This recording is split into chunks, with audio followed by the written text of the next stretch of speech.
হায় হায়, ব্রাজিলের দর্শকরা তো এখন খুবই বিপদে আছে। চিরপ্রতিদ্বন্দ্বী আর্জেন্টিনার কাছে এক হালি গোল খেয়ে তারা তো দারুণ একটা বিপদে পড়ে গিয়েছে। দেখুন, ফুটবল বিশ্বে ব্রাজিল আর্জেন্টিনা খেলা মানেই চিরপ্রতিদ্বন্দ্বী, টান টান উত্তেজনা। এবারের ম্যাচে উত্তেজনা তো দূরের কথা, ব্রাজিলের খেলোয়াড়রা হয়তো চিন্তা করেছে যে ফুটবল খেলা বাদ দিয়ে তারা অন্য কোনো কাজে যোগদান করবে, কারণ আর্জেন্টিনা প্লেয়াররা তাদেরকে এক হালি গোল দিয়ে একবারে পচা পুকুরে ভালো মতো গোসল করিয়ে ছেড়েছে। ম্যাচের শুরুতে আর্জেন্টিনা এমন তাণ্ডব চালায় যে ব্রাজিলের ডিফেন্স যেন বার্সেলোনার লা মাসিয়া একাডেমির বাচ্চাদের মতো লাগতেছিল। এই ম্যাচে ছিল না মেসি, ডি মারিয়া, লাউতারোর মতো প্লেয়ার, তারপরেও কি না নাকানি চুবানি খাওয়ালো আর্জেন্টিনার প্লেয়াররা।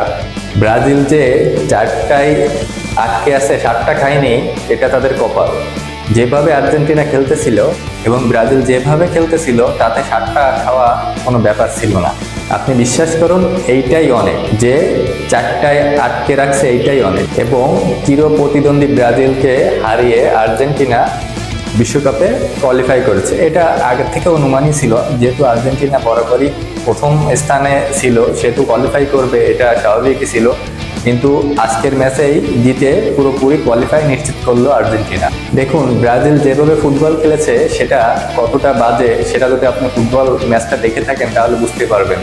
কোনো একটা মুহূর্তে মনে হয়নি যে ব্রাজিল অন্তত প্রতিদ্বন্দ্বিতা করতে পারতেছে, এবং আর্জেন্টিনার প্লেয়াররা কতটা ভালো খেলছে, কতটা ডোমিনেটিং পারফরমেন্স করছে সেটা আপনি ম্যাচটা দেখলে বুঝতে পারবেন। দেখুন, আজকে প্র্যাকটিসটা নিয়ে নেমেছেন Leandro Paredes, Rodrigo De Paul, Alexis MacAllister, অ্যান্দ্রো ফার্নান্ডেস, লিওনেল স্ক্যালোনি, যে এই 4জনকে নিয়ে একাদশ সাজাবেন, এটা কি কেউ কি ধারণাও করতে পারছে?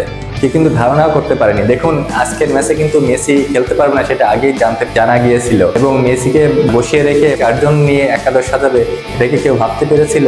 এটা কিন্তু কেউ ভাবতে পারেনি, কিন্তু লিওনেল স্ক্যালোনি সেটা করিয়ে দেখিয়েছে। ব্রাজিলিয়ান ডিফেন্ডাররা হয়তো মনে করছিলেন, ভাই একটু ধীরে খেলো, বাসা যেতে হবে তো একটু ধীরে খেলো, এখন অনেক সময় বাকি, আমরা আর 7 আপ খাইতে পারবো না।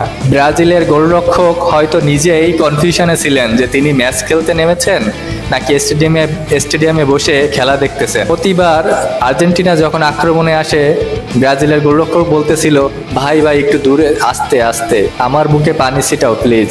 ম্যাচ শেষে ব্রাজিলের সমর্থকদের অবস্থা এমন ছিল যে এমন অত্যাচার তো ব্রাজিলের উপর কখনো করেনি আর্জেন্টিনা।